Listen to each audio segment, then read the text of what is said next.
This is the first I'd heard of it. And of course I said yes, you know. So he said yes, and then what did he do? He talks a little bit later in the talk about this. He goes and he finds one of our papers, and he sees this graph. And he notices that there's all these dots up there, which are the winner's cloud, which are previous Jeopardy winners, and there's these dark dots, which are called the winner's cloud or the champion players. And then he realizes the champion player is him.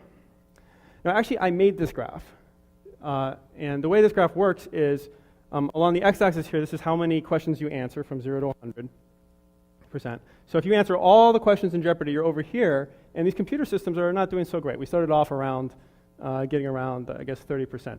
On the other hand, in Jeopardy, you can pick the ones you're most confident in and only buzz in for those. And so then you're on the left side of the graph. So by picking which ones you want to answer, you can control what your precision is, how many you get right of those ones you answer. And Ken Jennings talks about how he looks at the winner's cloud and he sees the lines coming from for him. One thing that's important, though, is those dots are players from games. This is how many they answered, what percent they got right. Ken Jennings gets around 92% correct. If you look at his daily doubles, his daily double accuracy is in the 80s. Those are the hard ones in Jeopardy.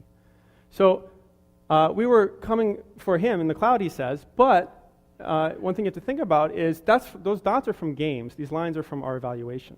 The dots, you're competing for the buzz, so you're not going to get every question you want. In our evaluation, as we say in the paper, we got to answer every question we want. So they're not directly comparable. You have to read the text around that to find that out. And then you see that, well, what's our accuracy? Well, this was before the game. This was in 2010. We're right around 70, and we got better. But that was our accuracy for answering every question right there. So if you get 30% wrong, that means 1 out of 3. So you get 2 right for every 1 wrong. The magic is you know which ones you get. And so I thought I'd show a little bit of the game. This is the demo game before the actual. Erie, Chicks Dig Me, children's book titles, My Michelle, MC5, and finally vocabulary. Ken, you're in the first position. Please make a selection. I've never said this on TV. Chicks Dig Me for 200, please, Jimmy. Kathleen Kenyon's excavation of this city mentioned in Joshua showed the walls had been repaired 17 times. Watson. What is Jericho? Correct. 400, same category. This mystery author and her archaeologist hubby dug in hopes of finding the lost Syrian city of Urkesh.